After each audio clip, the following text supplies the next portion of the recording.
Next हम देखेंगे कि what is rows and columns of a matrix. So it is important to understand an entity of a matrix with the following formation. So ये हमारे पास एक matrix है, उसमें हम देखें तो यहाँ पे लिखा हुआ है R1, R2 and R3. So in matrix A, the entries presented in the horizontal way are called rows. मतलब जो एंट्रीज हॉरिजॉन्टल तरीके से लिखी गई हैं उनको हम कहते हैं रोज. तो ये हमारी पहली रो हो गई, रो नंबर 1. ये तीनों एंट्रीज जो हैं ये हॉरिजॉन्टल लिखी हुई हैं तो इसको हम रो 2 कहेंगे, और ये वाली जो है ये हमारी रो 3 है. आगे बढ़ते हैं. In matrix A there are 3 rows as shown by R1, R2 and R3 of the matrix A. तो अब यहाँ से हमें पता चला कि इस मैट्रिक्स के अंदर टोटल 3 रोज हैं. नेक्स्ट यहाँ पे हमारे पास एक और मैट्रिक्स गिवन है जिसका नाम है बी मैट्रिक्स, और इसके अंदर आप देखो तो यहाँ पे जो एंट्रीज हमारे पास लिखी हुई हैं वर्टिकल तरीके से उसको हम कहते हैं कॉलम. अब इसको रीड आउट कर लेते हैं. In matrix B all the entries presented in vertical way are called column of a matrix B. तो इसी तरह यहाँ पे हमारे पास ये कॉलम 1 हो गया, ये कॉलम 2 और यहाँ पे कॉलम 3. तो अब यहाँ से आप मैट्रिक्स को देख के ये आइडेंटिफाई कर सकते हो कि एक मैट्रिक्स के अंदर कितनी रोज और कितने कॉलम्स हैं. अच्छा, आगे नेक्स्ट है. It is interesting to note that all rows have same number of elements and all columns have same number of elements, but number of elements in rows and columns may not be same.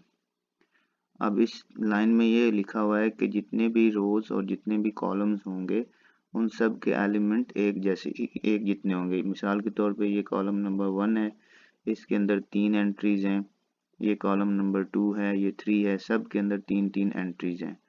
अगर आप यहाँ पे रोज में देखोगे तो तीनों रोज के अंदर जो है वो 3 एंट्रीज हैं. ऐसा कभी भी नहीं होगा कि एक रो के अंदर 2 एंट्रीज हों और दूसरी रो के अंदर 3 एंट्रीज हों. लेकिन जो नंबर ऑफ रोज हैं वो डिफरेंट हो सकती हैं नंबर ऑफ कॉलम से. यानी कि 2 रोज हो सकती हैं और 3 कॉलम हो सकते हैं, या 3 रोज हो सकती हैं 2 कॉलम हो सकते हैं.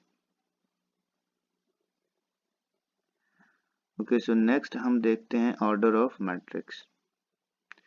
ये बहुत इंपॉर्टेंट है क्योंकि इसमें से शॉर्ट क्वेश्चन भी आ जाता होता है और इसमें से एक एमसीक्यूज भी आता होता है.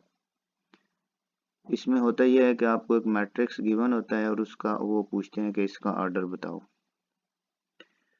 Okay, the number of rows and columns in a matrix specifies its order. तो जो ऑर्डर है वो कौन स्पेसिफाई करता है? जितनी उसके अंदर रोज होती हैं और जितने उसके अंदर कॉलम होते हैं. तो अब आप मैट्रिक्स को देख के सबसे पहले ये आइडेंटिफाई करो कि उसके अंदर रोज कितनी हैं और उसके अंदर कॉलम कितने हैं. So if a matrix M, for example कोई मैट्रिक्स एम है, उसके अंदर m रोज हैं और n कॉलम्स हैं. मिसाल के तौर पे ये m और n कोई भी नंबर हो सकते हैं, 2 और 3. Then m is said to be of order m by n, for example. सो ये हमारे पास एक मैट्रिक्स m है जिसके अंदर अब देखते हैं कितनी रोज हैं. फॉर एग्जांपल हमारे पास ये पहली रो है और ये वाली हमारे पास सेकंड रो है, और इसके अंदर कॉलम कितने हैं? ये पहला कॉलम हो गया, ये दूसरा, और ये हमारे पास तीसरा कॉलम हो गया. तो अब आपने लिखना कैसे होता है? सबसे पहले आपने रोज लिखनी होती हैं. फॉर एग्जांपल 2 रो है ना, तो आपने 2 लिख देना है. उसके बाद बाय लगा के उसके बाद जितने कॉलम्स होते हैं वो लिख देने हैं. सबसे पहले रो, उसके बाद बाय, उसके बाद कॉलम. कभी भी ऐसा नहीं करना कि कॉलम पहले लिखे हों और रोज बाद में. रोज हमेशा पहले लिखी जाती हैं, ठीक है. तो अगर कोई पूछे कि भाई इसका ऑर्डर कितना है तो आपने कहना है 2/3. और अगर आप इसका ऑर्डर बताएं तो यहाँ पे देखो 3 रोज हैं और 3 ही कॉलम हैं, तो इसका ऑर्डर क्या होगा? 3/3. अब यहाँ पे एक और चीज आती है कि फॉर एग्जांपल हमारे पास एक ऐसा मैट्रिक्स है जिसके अंदर एक ही एंट्री है. फॉर एग्जांपल यहाँ पे लिख देता हूँ ये वाला. तो आप देखो यहाँ पे सिर्फ एक ही एंट्री है, इसका ऑर्डर क्या होगा? तो आप नोटिस करो कि यहाँ पे एक रो है, ओके, और यहाँ पे एक ही कॉलम है.